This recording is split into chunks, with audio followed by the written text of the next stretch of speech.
Olá pessoal do Síndico Lab, tudo bem? Hoje a gente está aqui com o Lorival Santana e com a Lígia Ramos para falar um pouquinho sobre todos os incêndios ou os principais incêndios que já aconteceram em fevereiro aqui na cidade de São Paulo e chamar a atenção sobre os cuidados e as preocupações que o síndico tem que ter aqui, né? Então hoje a gente vai contar um pouquinho sobre os casos e também vamos trazer aqui para vocês dicas e conselhos para te dar até material para discutir com seus conselheiros, para poder apresentar isso numa assembleia e ter um pouquinho mais de propriedade para falar. Lorival, tudo bom? Como é que você está? Lorival da Santa Fé, empresa que faz manutenção de equipamentos de incêndio, faz também os laudos, faz acompanhamento de AVCB, é o cara que salva a gente quando a gente está fazendo a renovação e durante também todo o processo de manutenção do condomínio, né? Tudo bem, Lorival? Tudo bem, Steph, tudo bem, pessoal? Sim, a gente toca todos os processos, né? Então a gente está ali no começo, meio e final do processo de obtenção do AVCB e também das manutenções corretivas e preventivas. Maravilha. Lígia Ramos, síndica profissional, sensacional, a gente sempre troca muita experiência aqui, minha colega de quadro do Síndico Lab Responde, é um prazer ter você aqui, Lígia. Obrigada, vamos ver o que a gente pode contribuir para ver se a gente sensibiliza os colegas e ajuda eles a terem ferramentas para sensibilizarem os condôminos, né, gente? É isso aí. Então vamos lá. Lorival, a gente vai começar falando aqui do Andraus, que foi dia 20 de fevereiro ou 24 de fevereiro de 72. O que aconteceu lá, Lorival? Eu sei que teve um problema elétrico, né? E a gente teve um caso até triste, né? Que o presidente da Henkel estava visitando o prédio naquele dia e ele morreu no incêndio. Henkel, que é fabricante da Colaprit, do Super Bonder, e uma grande tristeza, né? Como é que era lá, Lorival? E o que daria para fazer para evitar esse tipo de incêndio? Então, Stefan, o ano passado fez 50 anos, né? Então, o ano passado, 50 anos desse incêndio que mudou o conceito de segurança contra incêndio no estado de São Paulo e para o Brasil também, porque foi a partir dali que as medidas de segurança contra incêndio começaram a tomar um novo norte, né? Um novo sentido, uma nova obrigação a ser cumprida ali em todos os prédios que seriam construídos.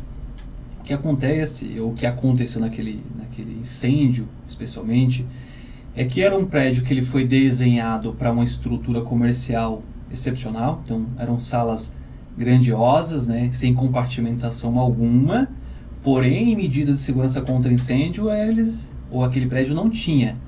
Então o que houve foi que teve um princípio de incêndio a partir de um curto-circuito, né, então houve-se um curto-circuito na parte elétrica. Acontece muito com ar-condicionado, né? Exatamente, muito com ar-condicionado. Então, a partir daquele curto-circuito da parte elétrica, veio-se um princípio de incêndio. Depois de um princípio de incêndio, se gerou um incêndio, que aí a gente perde a proporção de controle, né? O princípio a gente tem controle e o incêndio a gente não tem um controle. Chamar o bombeiro, né? Tem que chamar o bombeiro, né? E aí aconteceu o incêndio, aí onde que teve aquele número absurdo de vítimas, de feridos, isso direto e indiretamente, né? E os indiretamente, né? Igual a gente falou, o presidente ele veio visitar, né? Veio visitar a empresa no Brasil, acho que era o primeiro dia que ele estava no Brasil, teve reunião e aí teve o acidente ali, onde que ele veio a óbito. Então assim, a partir dali a gente teve um norte de mudanças. Mudanças essas que hoje a gente veio para agregar valor, né? A gente estava até comentando no anterior. Porém, a norma diz o que a gente tem que fazer, porém a gente sabe que em alguns condomínios não são cumpridos, em algumas empresas também não são adotadas aquelas medidas, muitas vezes por falta de conhecimento, muitas vezes porque é conhecedor e quer burlar o sistema, né? Então, uma série de fatores aí que influenciaram para aquele incêndio e para os demais que a gente vai comentar. Mas também se fosse, por exemplo, no caso lá foi o sistema de ar-condicionado, né? Pode ter sido um erro de origem da instalação feita com um profissional que não é habilitado, usando cabo fino, às vezes, Sim. que não suporta, ou manutenção, deu um probleminha, a pessoa vai lá, faz um gatinho, uma gambiarra, E então, a cadeia de responsabilidade, né, é muito grande, porque você acha que, por exemplo, se a gente tivesse feito um laudo de elétrica, isso teria pego nesse nível de detalhes, por exemplo? Poderia ter evitado? O que você acha? Então, a importância de você buscar sempre um bom profissional no mercado, né? Porque o bom profissional ele vai identificar os riscos, né? Eu sou formado na área de segurança do trabalho e a gente tem um conceito que a gente adota, né? É um padrão que a primeira coisa que nós temos que fazer é identificar todos os riscos. Então, qualquer ambiente que a gente esteja, identifica todos os riscos. A partir do momento que você identifica, você vê que medidas você pode tomar. Você pode eliminar o risco ou você pode controlar e conviver com ele para todo sempre. Monitorando, vendo se ele está evoluindo, se ele está diminuindo. Então, isso acontece muito, porque a gente vai pegar prédios antigos, prédios novos que têm riscos também. Mas a contratação do profissional bem habilitado, aquele profissional que é um engenheiro, que tem experiência, que tem um acervo técnico de conhecimento, né, de campo, ele vai ser extremamente importante. Por quê? Um bom profissional ele vai identificar. Como a gente falou, eu tenho uma sobrecarga, de quando que o meu prédio foi confeccionado, qual foi o projeto de segurança contra incêndio ou o projeto de elétrica que foi desenvolvido para cá. A gente pega prédios hoje com 30, 40 anos de uso, o próprio Joel, o Andraus, nós estamos falando de 50, 60 anos de construção esses prédios. Sim. Muitas vezes a elétrica que consta nesse prédio hoje, exatamente, para aquela época ele aguentava aquele dimensionamento de carga, hoje já não aguenta. Então se eu colocar uma máquina de ar-condicionado a mais dentro daquele condomínio, eu posso gerar uma sobrecarga, um princípio de incêndio, um incêndio e aí sabe o final. Então assim, a importância de ter um bom profissional, a importância de você identificar esses riscos, você ter um controle e falar, meu condomínio, o meu prédio, eu tenho um dimensionamento X de consumo. A partir daqui, preciso fazer um retrofit, preciso fazer um novo projeto. Um novo barramento. Um novo projeto na concessionária. Que isso acontece muito em prédio novo. Sim. Ele não está dimensionado para aquilo e o próprio condômino entra em contato com a concessionária, precisa de uma autorização assinada pelo síndico, né? Para fazer a alteração de carga da unidade. Então, eles passam um cabo novo, né? E isso pode ser detectado antes. Os prédios novos a gente consegue fazer isso porque quando começa a reforma a gente pede toda a documentação e vai acompanhando. Mas prédios antigos, né, Lígia, que passou muito tempo, já não tem mais. O cabo mudou, é fio rígido que a gente fala.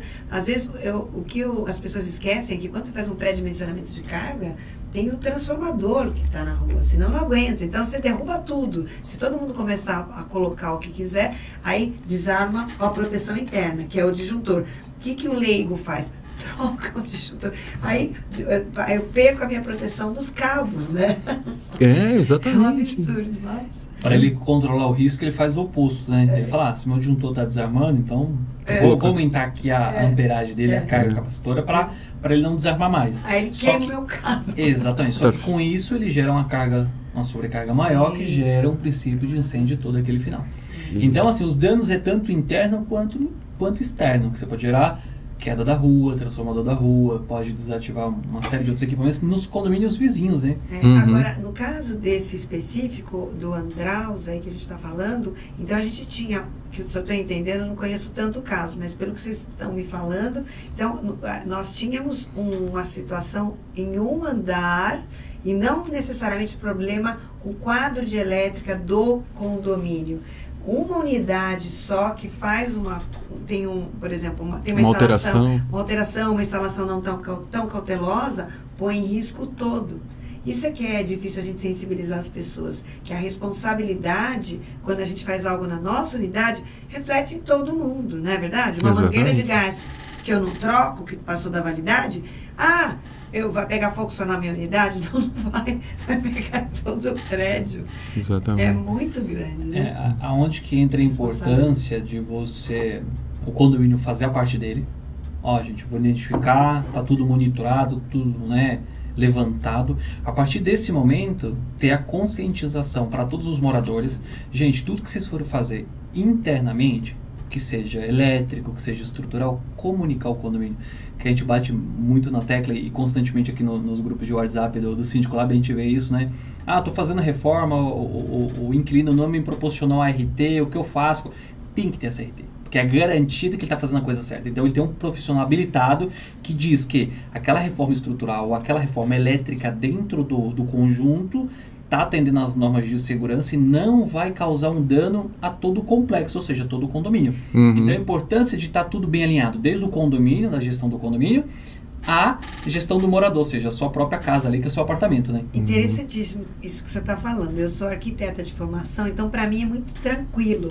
Eu escrevo assim, o que deve ser pedido para o condômino. Então eu falo, o senhor vai alterar aquela pecinha que chama disjuntor aí do seu quadro? Então tem uma pecinha ali que não pode mudar, tá bom? Outra coisa, vai mexer no ponto de gás? Eu vou precisar de uma RT de gás. Não, eu só vou dar uma puxadinha. Então, mas o senhor vai puxar por onde? Será que o senhor não vai pegar um eletroduto nesse momento? Então a gente precisa saber, porque existe uma coisa que chama-se interferência em projeto. Então a gente precisa mapear tudo isso. Dá aqui o seu telefone, eu converso com o seu engenheiro. Ah, eu não tenho engenheiro. Ah, o senhor vai mexer na elétrica, vai mexer no gás e não vai ter um engenheiro. Então a sua obra não está aprovada. Então a pessoa tem que confessar isso para você também. Porque ela não confessa, ela fala, não vou mexer, não vou derrubar parede. Elas esquecem, a gente sempre pensa que o problema da RT é a parte estrutural relacionada a concreto armado, pilar, viga e laje. Mas tem outras coisas. Exatamente. Tem prumada, tem uma série de coisas. Pois E voltando aqui para Andraus, a gente teve lá não tantas vítimas como em outros, né? Foram só 16 mortos só. Foram 16 mortos lá, mas porque principalmente as pessoas tinham uma escada mesmo que não compartimentada, né? E eles subiram no último andar, no topo, e daí alguns tiveram aí o seu resgate por helicóptero, como a gente está mostrando aqui agora. Ficaram até o final, foram resgatados pelo helicóptero e ficou tudo bem. Agora vamos entrar aqui no Joelma. O Joelma teve um caso diferente, né? Porque lá era laje aberta. Nossa. E tinha uma escada central. Então, não tinha como ser compartimentado lá. E daí tem um outro problema também. Lá também foi ar-condicionado, né? Mas o problema lá é que, como o prédio era luxuoso, ele tinha cortinas de pano altamente inflamáveis, carpetes e tapetes altamente inflamáveis, toda a marcenaria era de madeira de lei. Nossa. Então, tinha Virou tudo para pegar fogo. Uma fogueira. Né? Bem isso. E a gente tem que se preocupar também com os revestimentos, né, Lorival? Não é só a questão elétrica, porque se o revestimento, a gente tem um caso aí horroroso da Boate Kiss, que foi exatamente o problema do revestimento, né? Que o revestimento não era adequado para aquela estrutura e acabou contribuindo muito com o incêndio, né? No Joelma, um dos grandes propulsores era um prédio grande, na época eu acho que era o maior da América Latina, se não me engano. Alto, né? Muito alto. As lajes por inteiro, ou seja, não havia compartimentação. Então, quando não se tem essa compartimentação, o fogo ele se propaga com uma velocidade muito maior do que quando ele é compartimentado, ele está em blocos, né? Se ele tem blocos, ele fica contido aqui, dá tempo das pessoas saírem em segurança, orientar, avisar, ter todo um processo de comunicação até o bombeiro chegar. Não tinha uma porta corta-fogo, então, no Joelma? Não, porque era tudo aberto no central. Nossa. Era um vão central. Meu Deus. Os dois foram muito próximos, né? Então, a gente fala que é os dois condomínios que se usou como base para as legislações. O Andraus veio e ficou aquele movimentação, vamos fazer mudança. Por 2 anos. Quando o Joelma aconteceu, que realmente deram início. Aí começou a mudar tudo, a partir dali. Então, esse não compartilhamento das áreas ali gerou com que o fogo se propagasse com certa facilidade. Dando início a essa questão de equipamento de combustão, né, que a gente falou acabamento, que aí o bombeiro pede o CEMAR, então a gente tinha carpete, madeira, que é o que nós falamos aqui da Boate Kiss, né? Então na Boate Kiss, ou seja, eles fizeram toda uma questão estética dentro da boate, ok, bonito, só que em requisito de segurança contra incêndio, não tinha. E a gente fala, mas é distante, hoje tem isso? Muito. A gente vai em diversos ambientes, que seja restaurante, balada, auditórios. Auditório 1. Você chega lá, um monte de material inflamável, né, ele de fácil combustão, que não tem uma validação.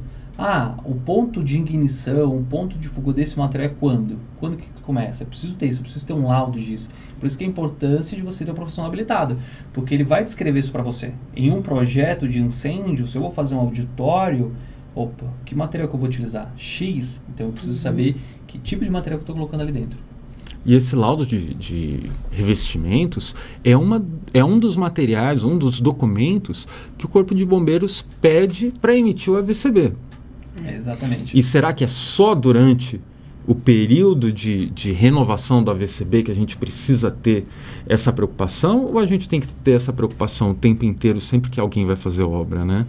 Pois é, e eu fico pensando na especificação. Eu, por exemplo, não especifico hoje nada que não tenha categoria anti-chama, esse tipo de coisa, como tem informação técnica na área. E acho que isso devia ser uma normativa frequente, porque as pessoas, o senhor está especificando isso, papapá, puxa, mas não tem um material alternativo? É importante, só que isso não tem, por exemplo, eu não sou obrigada a usar. Entende? A legislação a que eu me submeto enquanto projetista não me obriga a fazê-lo. Então, acho que também falta um movimento um pouquinho junto a construtoras, etc. Já que vai fazer, só pode ser anti-chama, gente. Né? Existe um outro porém. A gente sabe que depois as pessoas customizam os projetos. Aí, tem que ter essa preocupação também durante essas reformas. Né? Mas é uma coisa que você falou. A gente previne, mas a gente tem também de tentar passar essa informação, que é o que a gente está tentando fazer aqui. Exatamente. E sabe que o prédio do Joelma, principalmente naquele pedaço que houve o princípio de incêndio, ele era o escritório da Crefisul. E como eles identificaram posteriormente que o incêndio foi causado por aquele ar-condicionado, os 2 eletricistas da empresa, não vou falar o nome da empresa porque a empresa está funcionando até hoje, mas foi uma empresa que ela teve, né, um julgamento, e o gerente e o auxiliar de elétrica foram presos, receberam uma sentença de prisão por 2 anos, e o gerente da área da Crefisul, que era o síndico hoje, né, seria o síndico do prédio, ele foi condenado a 3 anos. Entendi. Então veja, a responsabilidade é sempre maior do síndico do que quem executa. De quem executa, exatamente. Porque a responsabilidade era dele de fiscalizar a execução da obra. Esse eletricista que está aí, ele tem curso? Você acredita que no Joelma, nenhum dos 2 eletricistas que trabalharam com as instalações tinha curso de elétrica? Eram curiosos. Que horror. E morreram 187 pessoas. Lá foi uma calamidade. Eu já era nascida na época e eu me lembro das pessoas se jogarem pela janela. Meu Deus. Uma cena horrível. E assim, era aquela coisa, eu morava em casa na época, e eu me lembro do meu pai falando, tá vendo? Por isso que é melhor a gente morar em casa, filha. Olha só que maluquice. São Paulo é acho que uma metrópole em termos de edifícios, de condomínios verticais. Então, se a gente... Foi interessante, toda a história ruim tem um lado bom. Sim. Houve uma propulsão aí em relação, eu acho, a essa criação de uma legislação que fiscalize, e acho que muito disso que deu segurança para as pessoas. Exatamente. Porque a minha geração era para ser uma geração que fala, eu não vou morar em prédio, olha só que coisa horrorosa, aquilo ficou marcado, né? Sim. E foi tão crítico, né, Lorival, que eles não tinham como descer as escadas, porque era muito íngreme e era no centro do pavimento. Então, a única alternativa que eles acharam naquele momento era tentar descer pelo elevador. E o elevador salvou muita gente naquela época, porque não tinha mais nenhuma alternativa. Meu Deus. E o elevador foi rodando até que o ascensorista morreu. De tanta fumaça. Mas ele aguentou firme e tirou quantas pessoas ele conseguiu tirar de lá. Judiação, uma coisa mais triste do mundo. E muita gente, ao invés de ir para baixo, que estava pior o fogo, eles iam para a laje, para o teto do prédio, porque eles lembravam do Andraus, e lá não dava para o helicóptero chegar perto. E a escada não alcançava. E muita gente acabou morrendo na cobertura, ou se jogando da cobertura, porque não tinha, e talvez não tinham nem conhecimento de que, poxa, poderia fazer uma rota de fuga, precisava estar fresco na memória das pessoas o que seria uma rota de fuga, por onde elas têm que sair. Bom, é só perguntar quantos tinham curso de brigada. Acho que nem tinha brigada. Naquela época não tinha. E assim, a gente está falando de 50 anos, né? 50 anos atrás que aconteceu. Naquela época não tinha um treinamento de brigada, então as pessoas não eram instruídas, né? 50 anos depois a gente tem estrutura, então a gente pega os condomínios novos básico, ele vem com pressurização, então as escadas estão pressurizadas, ele vem compartimentado com portas corta-fogo, ele vem sinalizado, ele vem iluminado com sistema de iluminação, bloco autônomo e gerador, né? E ainda tem a instrução que é obrigatória do treinamento de brigada de incêndio. Quantas pessoas participam? Quantas pessoas têm conhecimento disso? Quantas pessoas já usou a escada falando assim, eu tô em casa hoje, tô aqui no meu apartamento, eu vou dar uma olhada aqui, por onde que é a saída de emergência? Gente, garanto, se a gente pegar um condomínio aí, no mínimo umas 20 pessoas não saberão por onde que é a saída. Porque eles não utilizam. Utilizam o quê? Elevador, porta de casa. É isso. Fica bravo, esse prédio veio com defeito, a escada para no térreo. A pessoa não entende que é exatamente para não te enfiar no buraco, né? É verdade, porque eles associam que você saindo do subsolo, você tem que pegar uma escada e ir até o último andar, sem ter a interrupção do térreo. Mas a interrupção do térreo é por uma questão de segurança, ou seja, se é obrigatório chegar no térreo. O térreo é o ambiente de saída, é a rua, é o ponto mais próximo para você buscar oxigênio, buscar ajuda. Só que o pessoal não sabe disso. É a importância da orientação, da gente compartilhar isso. E até nos treinamentos de brigada, enfatizar essa importância. Gente, por que o seu prédio é assim, né? Muita gente vê estrutural, mas não sabe o porquê. Claro. Então, muitas vezes é importante... a gente tem as garagens, que a gente tem subsolo e tem sobressolo. O térreo, às vezes, não é a saída. Exatamente. Então, a pessoa não sabe. E por isso que é importante fazer o curso. Eu já tenho curso, eu fiz no escritório. Não é no seu escritório, meu amigo. Você tem que aprender onde você mora. Em loco. Cada prédio vai ter uma estrutura para você aprender onde é a saída, não é? É isso que você falou, tem prédios que você chega lá não tem subsolo, tem prédios que tem subsolo, tem prédios que tem 4 subsolos, tem prédios que a garagem é para cima, é o inverso. E aí, como é que eu faço? Tem mais de uma escada, tem 2, 3 escadas, então são estruturas diferentes, riscos diferentes.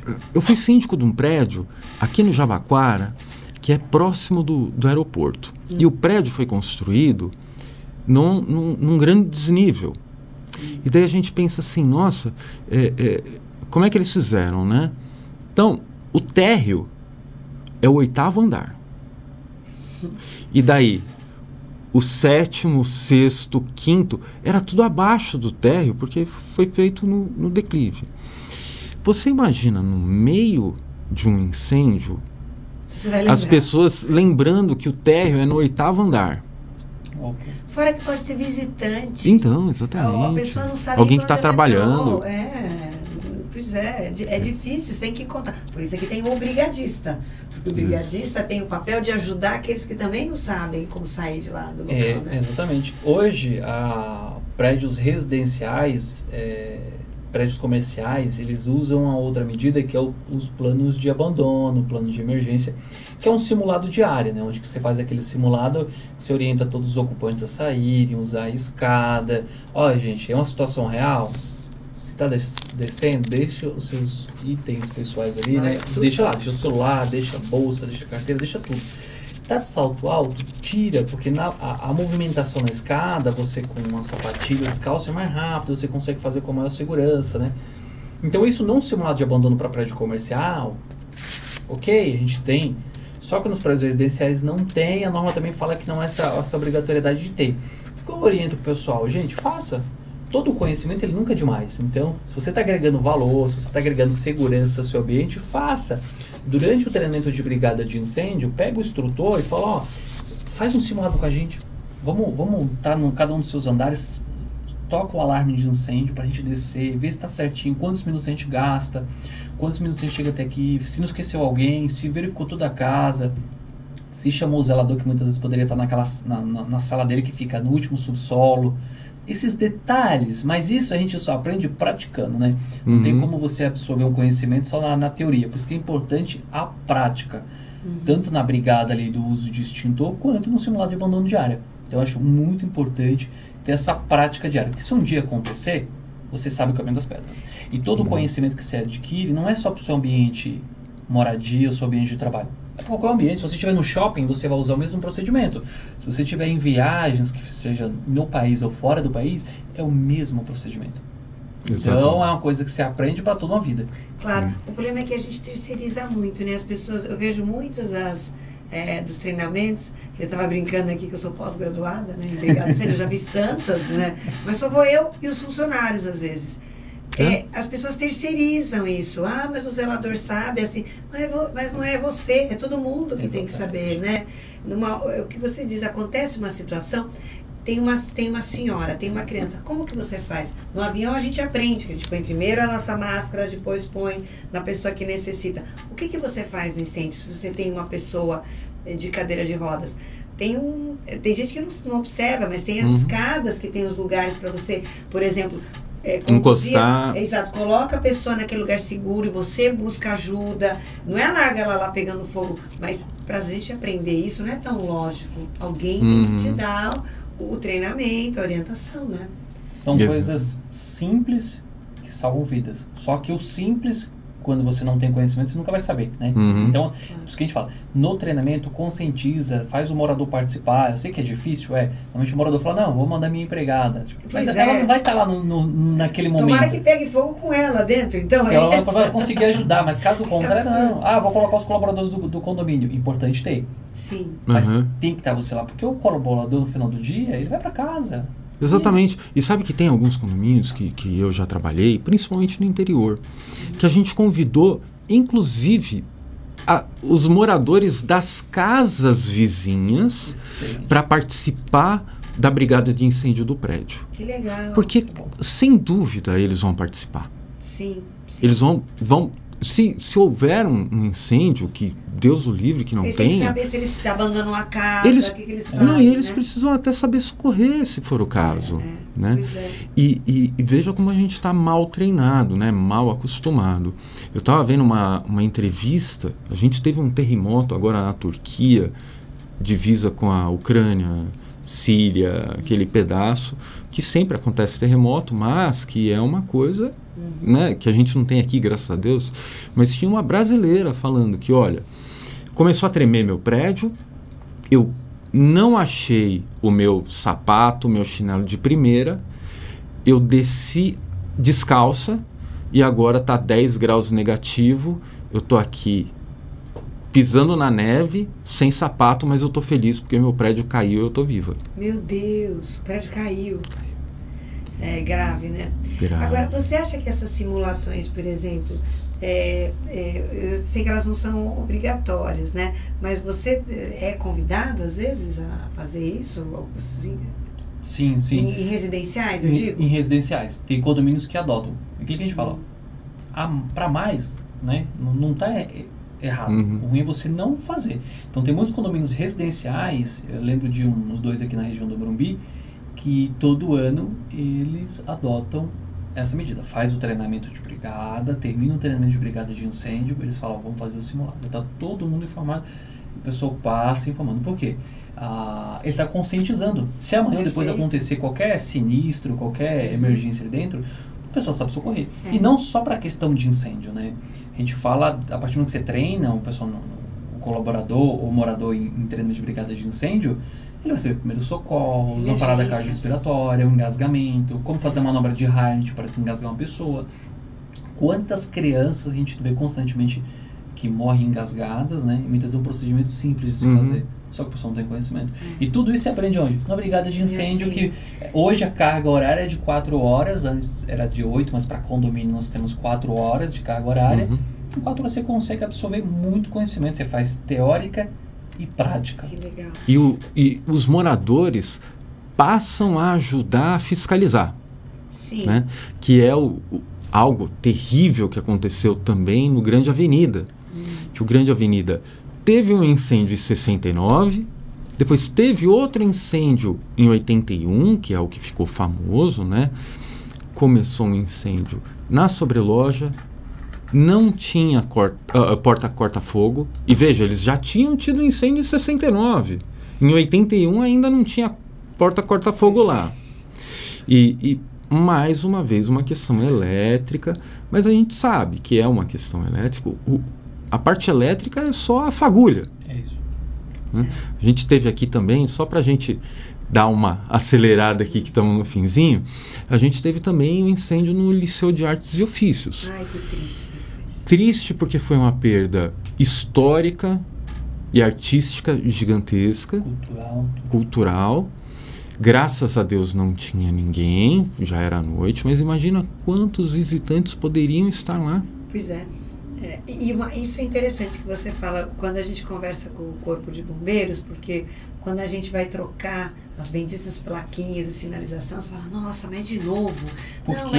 Por quê? Não, mas a resiliência mudou, agora sim, papá. Nossa, mas puxa vida.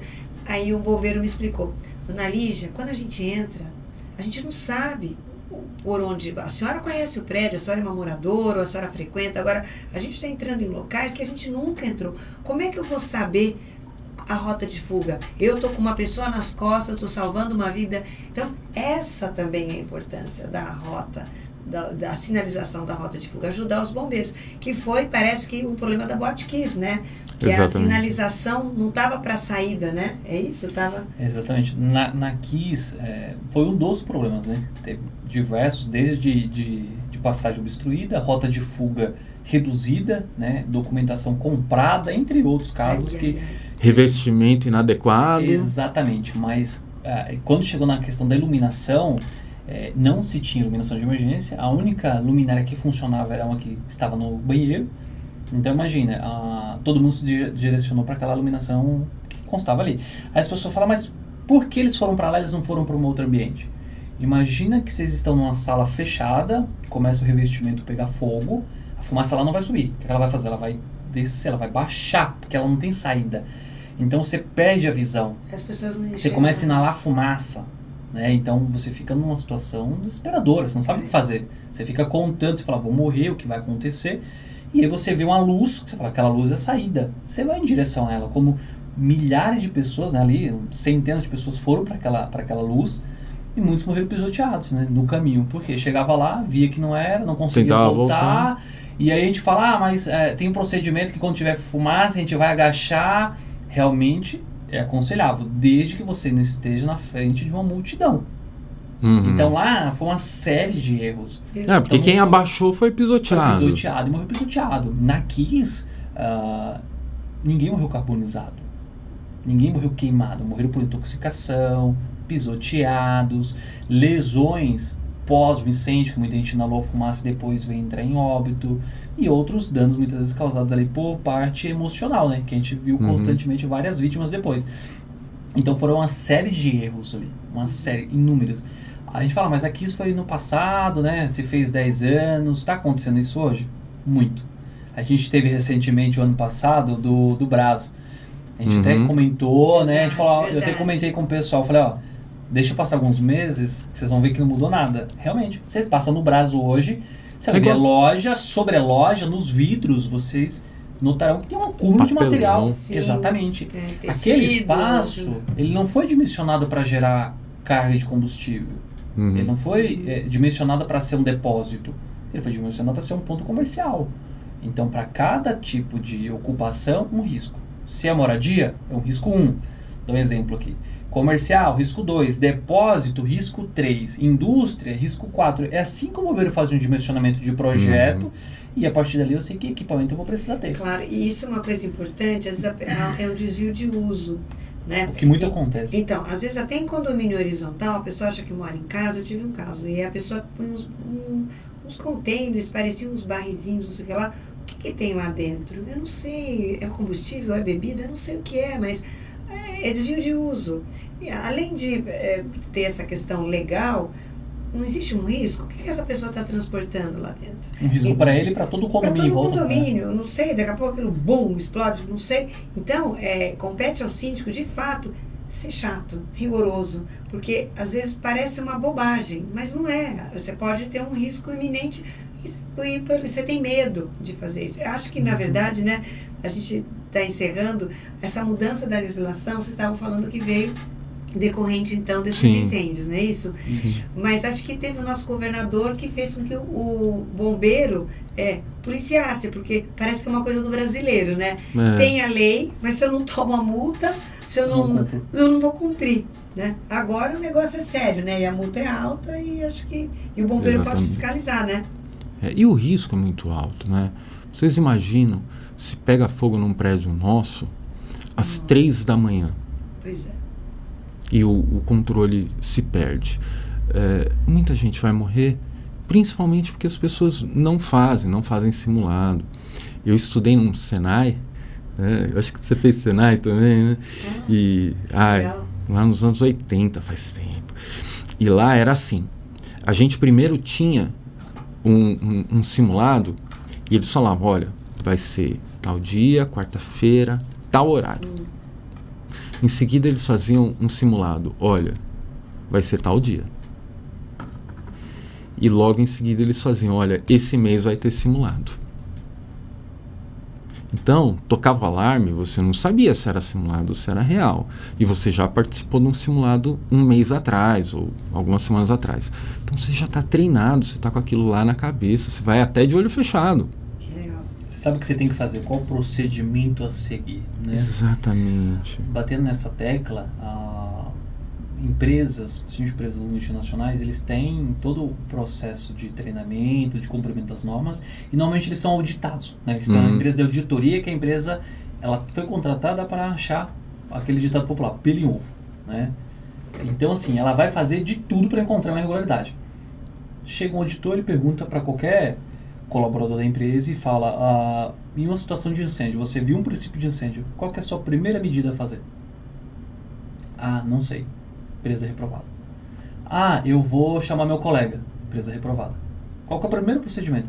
Acionar o alarme. Por quê? Você vai avisar os demais nesse meio termo, a brigada vai se direcionar a esse ponto, vai identificar o que está acontecendo, vai agir corretamente, vai tomar as providências, realmente precisa fazer todo o abandono. Os ocupantes a sair, a brigada vai sair por último, fazendo todo aquele processo de varredura, que é onde se aprende no plano de abandono. Então, assim, as medidas hoje, elas atualizarem, falo que a gente está bem atualizado, tá? A gente segue padrões ABNT, então o Corpo de Bombeiro ele segue muito padrão ABNT, a gente segue padrão NFPA, que é a norma americana ou norma inglesa, então o Brasil está bem assistido. ISO com a europeia. Exatamente, ISO, processo de ISO. As instalações corretas, então hoje quando a construtora ela vai dar início a um projeto de construção, ela tem que cumprir todas aquelas medidas, mas o que é importante é o pós, é você identificar, né, tudo que ele tem, você manter, e o manter é complicado. Então, ontem mesmo estava falando com o síndico, ele falou que tinha um problema na central dele, que estavam todos os dispositivos cortados, né, os acionadores. Uau! Ele falou que estavam todos cortados. Meu Deus. Só que a central, o LED piscava verde. Lógico, não tem nada ligado. Então eu falei pra ele, muitas vezes você passa, você vê uma central de incêndio piscando, falando que tá tudo ok, só que não está. Então a importância de você manter as manutenções, não só nela, mas em todos os outros equipamentos, desde elevador a um sistema de incêndio, né? As manutenções elas têm que seguir. Fora isso, você precisa ter pessoas habilitadas. Não faz sentido você ter um bom sistema e você não ter uma pessoa habilitada para se fazer aquilo, né? Quantos incêndios a gente não vê que tem em São Paulo e eles poderiam ter sido evitados ou ter sido extintos ainda quando eram princípios. Aí a pessoa não sabe usar o extintor, ela usa o extintor de maneira errada, né? Ou inverte, né? Isso. Pega um extintor de água, joga numa panela pegando fogo, alguma coisa do tipo. Então, uma série de erros que poderiam ter sido evitados. Então, hoje a gente já tem um meio termo, porque a gente tem quase todos os prédios novos, na verdade todos os prédios novos ou instalações industriais, elas seguem o requisito de segurança contra incêndio. Porém, a gente está pecando em qualificação de pessoas. Fora a reposição, né, Lígia? Eu vejo muito prédio em implantação, que daí a mangueira de incêndio está lá, tem muita reforma, o pessoal corta a mangueira de incêndio para levar aquele encaixe, tentar vender no ferro velho. Penso que é cobre, mas é latão. E é latão. Eu já tive a curiosidade de ir num ferro velho e perguntar quanto que eles pagam no engate de mangueira. Aquele bico, né? E não dá R$1. Né? Mas há muito o corte. E muito síndico inexperiente, o que ele faz? Estão cortando demais, recolhe tudo e guarda lá em cima. Nossa Senhora! Eu já vi muito disso. Tem muito mesmo. E você não acha, Lorival, que assim, a gente, e Lígia, vocês não acham que hidrante, essas coisas, eu tenho um pensamento aqui, que é igual copo. Quebrou todos os copos na minha casa. Olha, eu posso tentar descobrir quem foi e fazer a pessoa pagar. Mas eu preciso do teu copo. Repõe primeiro. Repõe primeiro. Vê o que aconteceu depois. Claro, é que é uma inversão, né? Eu acho que uma coisa, o que é mais importante? A vida ou o dinheiro? É a vida. Não tem, é indiscutível. A gente está falando de uma coisa que não dá para debater. O síndico tem obrigação e tem que cumprir, não pode. E mais, o que eu vejo, quando a gente está habitando, você recebe um empreendimento novo. Pós-obra, não sei o quê, tem essas coisas, tem que ficar, de vez em quando, repõe uma coisinha ou outra, mas não é só isso, tem hábitos diferentes. Às vezes você vê que foi aprovado o projeto de incêndio, mas eu normalmente falo, eu quero um extintor a mais. Por quê? Eu tenho festa junina de vez em quando lá no meu condomínio. E não é. Aí vem o pipoqueiro. O pipoqueiro tem o quê? O botijão de gás, né? Uma coisa que ninguém sabe. Eu fui condômino da Lígia por uns 2, 3 anos, não foi, Lígia? É verdade. Eu morei num prédio que a Lígia era síndica. Isso mesmo. Que, aliás, eu adorava morar lá. Eu adorava. Nossa, era maravilhoso. E era um condomínio que fazia muita festa, muito evento. Com certeza. Então tem de ter extintor de incêndio do lado do fogão, às vezes. Você não sabe, eu tive um condomínio, isso foi um caso horrível. Eu tenho a filmagem disso. Um condomínio de médio para alto padrão, o buffet tem a fazenda na cozinha. A porta dos fundos da copa dava para um corredor de circulação. E estavam fritando mini churros. Não, veja só. Tinha um botijão de gás, um negocinho com a panela de óleo e a pessoa fritando mini churros. Aquele de camping. Aquele de camping. Porque, obviamente, eu falei que era proibido fazer no salão. Que o gênio da lâmpada do dono do buffet fez do lado de fora. Na filmagem, o problema não foi incêndio. Eu tinha uma pessoa que estava visitando o empreendimento e estava procurando os elevadores, que era um empreendimento muito grande, e ele tropeça naquilo lá e sofre uma queimadura do óleo. Meu Deus! Bom, ele se machucou, etc. Mas aquilo podia ter sido um princípio de incêndio. Poderia. E assim...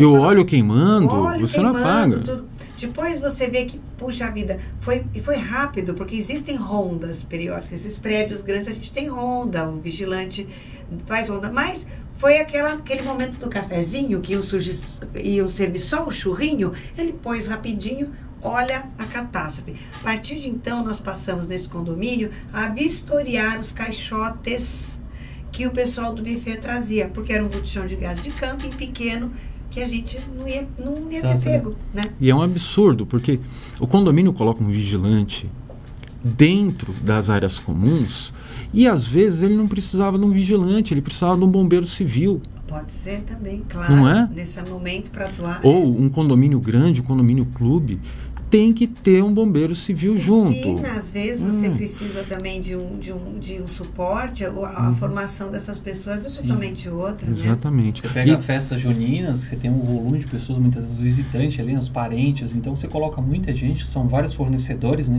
Então são riscos específicos. E aí as pessoas não estão preparadas, aí vem a situação, gera o quê? Desespero. Corre, gritaria. Por quê? Você vai pegar 90% das pessoas não sabem o que fazer. Então é importante você, sim, vai fazer alguma coisa fora da rotina que venha trazer um risco, proporciona um bombeiro. Nem que seja só a diária ali. Uma consultoria, alguma coisa. Tira um alvará provisório. Que fala, mas isso custa, mas quantas pessoas você vai estar reunindo aqui? O que vai estar acontecendo? Se você perder um filho, uma filha, quanto custa isso? Eu sou a chata, então eu tenho sempre esses equipamentos sobressalentes. Isso não consta do enxoval, isso não consta do AVCB, mas a gente precisa disso. Mesmo assim, existem locais que a gente faz aquelas atividades recreativas para criança, que também é um uso que é uma liberalidade do gestor. Nós que queremos fazer um acampamento de férias, você tem que saber se para aquele local que você está mudando o uso, qual vai ser o procedimento caso aconteça alguma coisa. Porque a gente não se responsabiliza só pela nossa família, né? Por todos. E eu acredito também, Lorival, me corrija se eu estiver errado, que os condomínios precisam ter, porque por mais que o síndico tenha boa vontade, se informe, tal, o síndico e o zelador não estudaram para isso.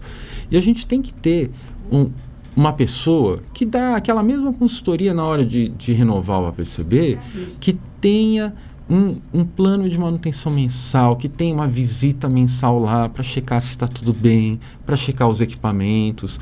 É isso, não é, Lorival? É importante você ter, sim, um profissional habilitado que seja conhecedor. Porque quando a gente fala de um condomínio, de uma empresa, para a obtenção de um AVCB, que é um mero documento que valida tudo, que está em ordem, tudo em pleno funcionamento, mas esse pleno funcionamento, quem garante é um responsável técnico, ou seja, um responsável técnico, ou seja, um engenheiro. Ele vai garantir que o meu sistema de incêndio está funcionando, então ele vai fornecer um RT para isso, ele vai me garantir que o meu sistema hidráulico está funcionando, meu CEMAR, que é a parte estrutural, então vai fornecer mais um RT, e toda a parte elétrica. Então eu vou ter um RT de um responsável técnico garantindo que aquilo está em plena funcionalidade. Só que, naquele momento isso que eu ia falar. E depois, como é que eu garanto isso? Com as preventivas. Então, tem assim profissionais, como você tem um profissional do elevador, você tem que ter um profissional no restante, no incêndio, na elétrica, ou seja, que seja mensal, bimestral, trimestral, você tem que ter um cronograma ali a se seguir. Exatamente. Que ele forneça no final de toda aquela vistoria um relatório. E um roteiro, né? E por onde começar. Técnico. Porque aí você vai fazer o seguinte, você vai olhar, você fala, quando eu assumi esse condomínio, eu fiz uma identificação dos riscos. Então eu vou pegar esse aqui e vou colocar aqui. Estou monitorando meu risco. Ele está identificado e ele está controlado. Porque risco vai ter em todos os locais. A gente tem um risco de cair de uma cadeira, de tropeçar.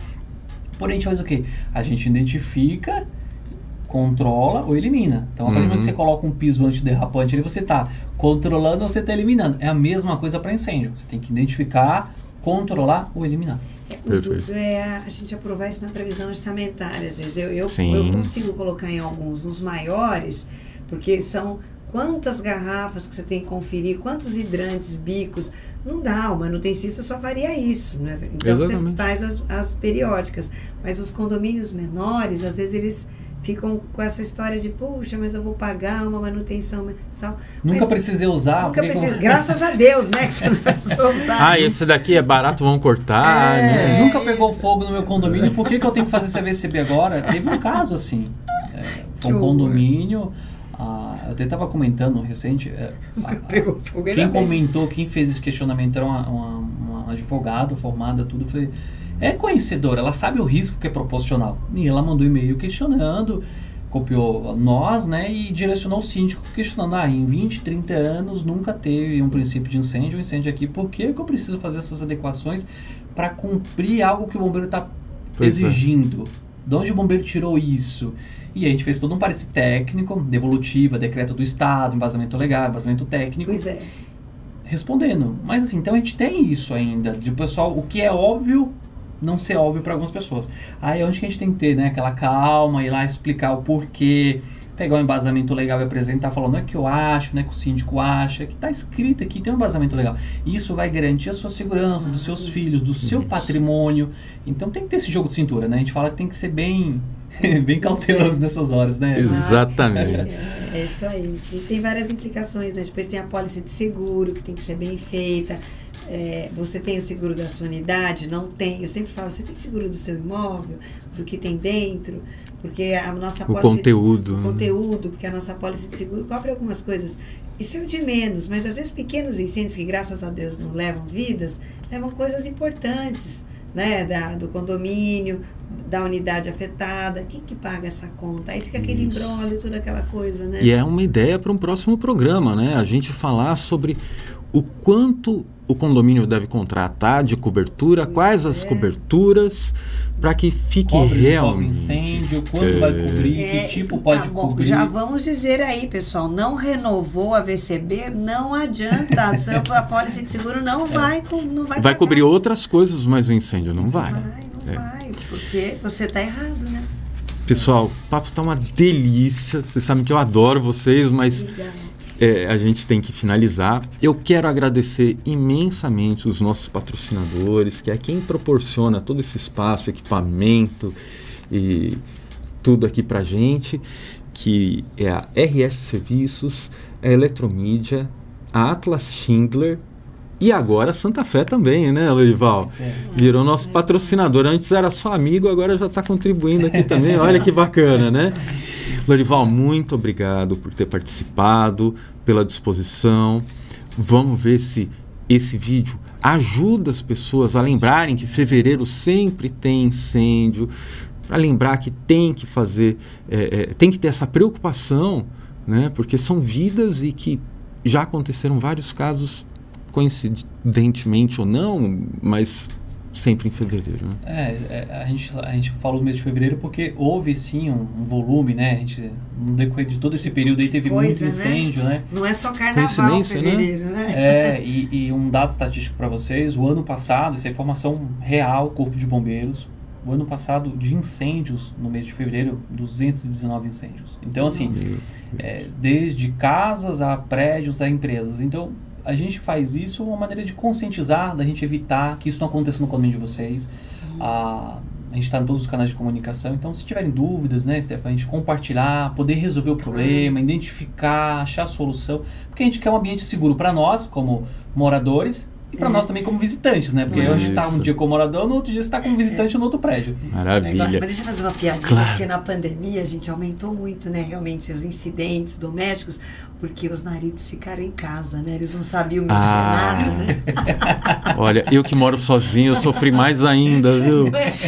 Não é fácil. De queima as coisas, pega fogo, né? Todos os maridos. Terrível. Então vamos dar um desconto daquele número dos incêndios. Agora eles voltaram a trabalhar. E eu quero agradecer também a Lígia Ramos, uma síndica muito querida.